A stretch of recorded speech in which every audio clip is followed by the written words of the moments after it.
Há milhares de anos, a humanidade olha para o céu noturno, em contemplação e interesse, sendo os primeiros registros dele feitos em cavernas na era paleolítica, há 40 mil anos atrás. Esse céu, que ao decorrer de todas as épocas mudou tão pouco, nos conecta a gerações. Esse céu que inspirou diversas religiões, civilizações enormes e manifestações culturais de todos os âmbitos.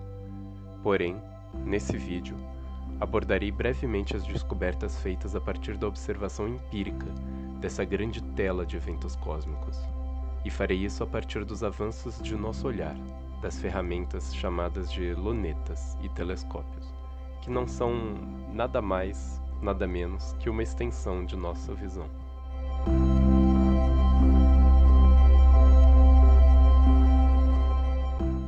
Normalmente é acreditado que foi Galileu Galilei o primeiro que idealizou o objeto do telescópio, mas, pelo contrário, historiadores acreditam este feito a Hans Lippenstein, um fabricante de lentes holandês, que diz a lenda que teria visto crianças em sua loja brincando com as lentes convergentes, e assim fez o objeto que conhecemos como telescópio ou lupa. Foi então tomando nota da invenção do holandês que Galileu Galilei inventou sua própria versão de telescópio mais refinada e própria para o uso científico da observação do céu noturno. Com seu telescópio apontado para o céu noturno, Galileu conseguiu enxergar 4 estrelas que acreditaram na época orbitando Júpiter. Galileu então percebeu que o sistema então proposto pela Igreja e por Aristóteles do geocentrismo, com a Terra no centro do universo e tudo orbitando nós, estava errado, pois haviam esses corpos celestes orbitando Júpiter. E para além disso, Galileu também viu os buracos e crateras na Lua, provando que o mundo além da Terra não era imutável, e era assim um mundo fixo, onde coisas aconteciam e podiam haver imperfeições, começando assim a ideia do iluminismo e rompendo essa rixa entre ciência e religião, que até agora andavam tão lado a lado. Os telescópios até então usados utilizavam as lentes convergentes, e para observar objetos cada vez mais longes, foram necessários serem produzidos telescópios cada vez maiores, com lentes cada vez maiores. Porém, isso criou 2 tipos de problemas. O primeiro era a própria produção das lentes, que era difícil de ser feita para grandes escalas, sendo que o próprio peso da lente podia causar a deformação dela. E o outro problema era a aberração cromática que aparecia pela lei da refração e da cor se decompor em outras cores por conta do índice de refração ser diferente. Portanto, era necessário colocar outra lente em sequência da lente maior para ajeitar isso, algo que era super difícil de ser feito. Só então, com Newton, em 1668, foi inventado os telescópios à base de espelhos. Os telescópios inventados por Newton, à base de espelhos, eram muito interessantes. Num telescópio refletor, como era chamado, a luz era refletida por um espelho côncavo, chamado de espelho primário, como se fosse uma grande bacia, que vai conseguir receber a luz que depois é refletida por outro espelho menor, o secundário, para então ir ao ocular, onde o observador conseguiria ver os objetos formados. Só esta configuração de espelhos é o bastante para eliminar os 2 grandes problemas dos telescópios à base de lentes convergentes. O problema da aberração cromática foi totalmente eliminado, pois, por se tratar de espelhos, não havia a refração da luz. E o outro problema foi também superado completamente, pois, ao idealizar os telescópios à base de espelhos, foi permitido a construção de telescópios muito maiores e com uma potência também muito maior pelo tamanho, ou seja, telescópios menores com potência maior do que telescópios de lente. É demarcado então o início da corrida científica pelo tamanho de telescópios. Cientistas do mundo todo criavam suas próprias versões de telescópio à base de espelhos cada vez mais potentes para mapear o céu noturno. William Herschel é um bom exemplo, que com seu telescópio de 1,2 metro começou a mapear todo o céu profundo, descobrindo novos planetas como Urano e catalogando milhares de nebulosas, que na época eram apenas manchas difusas, pouco entendíveis, cuja natureza era totalmente misteriosa. A corrida não foi apenas para telescópios maiores, mas também por telescópios cada vez mais refinados em sua tecnologia, tendo a transição para espelhos de vidro revestidos com prata e após alumínio, que permitiram esses espelhos terem superfícies cada vez mais precisas e maiores. Um bom exemplo foi o telescópio Hooker, de 1917. Ele foi o maior telescópio do mundo por 3 décadas seguidas. Na década de 20, houve um grande debate na comunidade científica, onde os astrônomos, físicos e outros cientistas discutiam se o universo era apenas a nossa Via Láctea ou se as nebulosas espirais eram outros universos, outros conglomerados de estrelas e planetas separados de nós.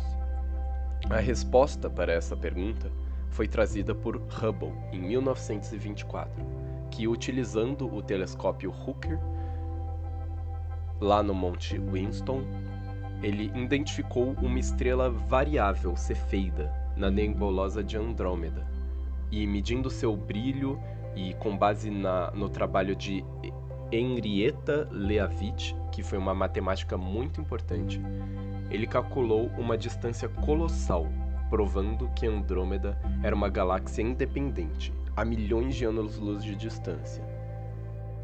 E não somente isto, mas Hubble, junto com Lemaitre, em 1929, descobriram a lei que correlacionava quanto mais distante uma galáxia estava da outra, mais rápido elas se afastavam, provando assim que o universo não é estático, mas muito pelo contrário, está em uma expansão exponencial.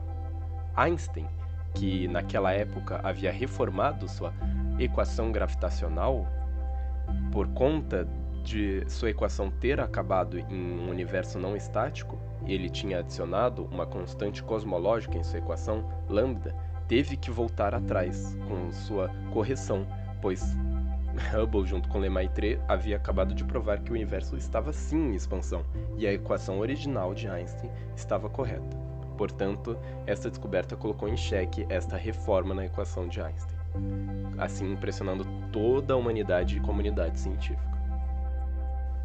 Esse grande processo histórico científico da evolução e refinamento dos telescópios, passando das lentes convergentes mais rústicas a grandes telescópios observacionais refletores, culminou no, até então, ápice dos olhos humanos, os telescópios satélites. Telescópios que foram lançados na órbita da Terra e agora, sem essa camada atmosférica que o atrapalhavam, podem ver mais longe e mais precisamente toda essa dança cósmica de estrelas, planetas e objetos mais absurdos como os buracos negros, quasares e até estrelas supermassivas. Houveram 3 telescópios satélite que eu gostaria muito de destacar. O primeiro, o telescópio Hubble, que foi lançado pela NASA em parceria da Agência Espacial Europeia na década de 90, foi muito importante para analisar as galáxias em expansão, no afastamento delas, e no que foi analisado de uma força de expansão misteriosa atuando sobre estas. E foi batizado que era devido a uma matéria escura, energia escura, pois não dava para detectar nada, nenhuma massa que causava essa expansão, mas as ondas gravitacionais, a expansão causada por essa deformação do espaço-tempo estava lá, só não dava para detectar nada, por isso energia ou matéria escura. que calcula-se que é cerca de 68% de todo o universo observável, e é um dos maiores enigmas da física moderna. O segundo telescópio é o Kepler, que foi muito importante para a observação de muitos e muitos planetas e catalogação destes, na busca de planetas que seriam habitáveis para a vida, numa faixa habitável de vida. E foi muito importante para essa questão biológica e astronômica de se poderia haver e se desenvolver vida em outros planetas. O terceiro e último foi o telescópio espacial James Webb, lançado em 2022. E ele funciona com base na luz infravermelha, conseguindo observar muito além do universo na questão temporal, observando fenômenos e estrelas e formações de milhares e milhares de anos atrás. Ele ainda está sendo utilizado pela NASA e para diversas pesquisas hoje em dia, e é um dos principais equipamentos e objetos de pesquisa tecnológica. É a última evolução do nosso olho como humanidade para olhar para o céu e cada dia se perguntar o que há de novo lá. Muito obrigado então pela sua atenção. Vim por meio desse breve vídeo informar um pouco e divulgar um pouco sobre esse processo histórico e científico de equipamentos e de ideologias, de teorias que avançam e continuam em desenvolvimento até hoje da astronomia e da humanidade como um todo.